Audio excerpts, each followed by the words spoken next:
Biden versus everybody. Will pragmatism beat big ideas at tonight's debate? Let's talk about sex. Women's reproductive health. Will we hear about that tonight? And the DCCC is doing the Dougie. I'm Jamal Simmons. This is why you should care.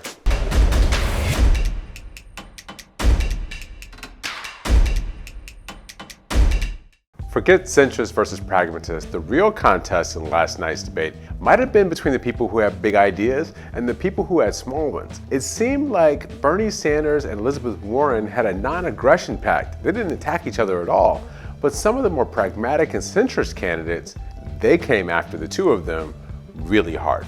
I think Democrats win when we run on real solutions, not impossible promises. When we run on things that are workable, not fairy tale economics. I don't understand why anybody goes to all the trouble of running for president of the United States just to talk about what we really can't do and shouldn't fight for. I don't get it. Here's why you should care. America has big problems, and it might need big solutions. The last time Joe Biden stood on a stage, he really only had to take on Kamala Harris. Tonight, it could be Joe Biden versus everybody. And we know who else is going to be there. Cory Booker, Andrew Yang, Tulsi Gabbard, Bill de Blasio, Julian Castro, Jay Inslee, Michael Bennet, Kirsten Gillibrand. So we know what Joe Biden's been running on. He's been talking about more Obamacare, more civility. A lot of people will think those are smaller ideas, not really made for this big moment. But we'll see whether or not that's true tonight. Some of the other people in this race have been talking about things that were really much more structural. Andrew Yang's talking about universal basic income. Kamala Harris and Cory Booker are talking about guns. And of course, Julian Castro is talking about immigration. We'll see tonight who has the best hand.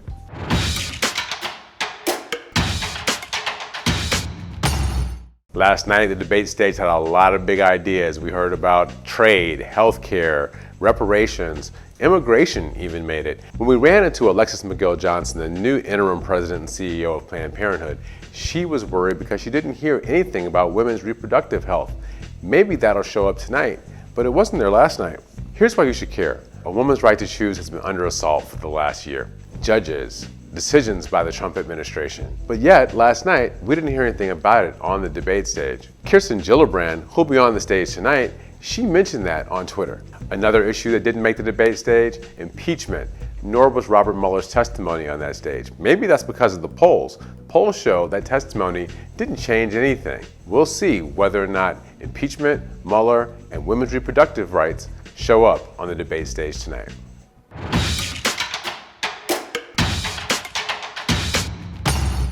Okay, this is the story that just won't go away. We've been paying a lot of attention to what's happening at the DCCC when it comes to diversity. Chairwoman Cheri Bustos has been under fire recently regarding race. Even staff, yesterday we reported this, staff resigned from the DCCC on this very question. Yesterday, the committee hired Doug Thornell, a longtime Democratic operative, to come into the DCCC and try to help right the ship.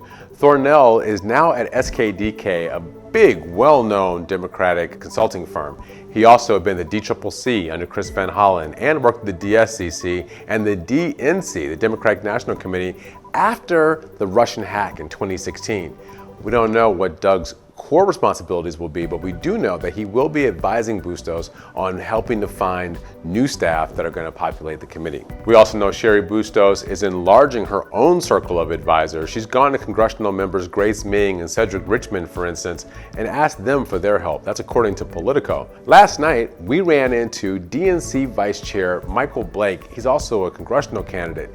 He told us why you should care, or maybe why you shouldn't. Let me tell you what Blake said. When staffers are leaving, that's a wake-up call. At the end of the day in the South Bronx, not one person's going to be asking me about the DCCC. They're going to be asking how I can help them. Thanks for watching Hill TV on YouTube. Be sure to click subscribe and hit the bell so you know when we post new videos. And head to thehill.com for all the latest political news.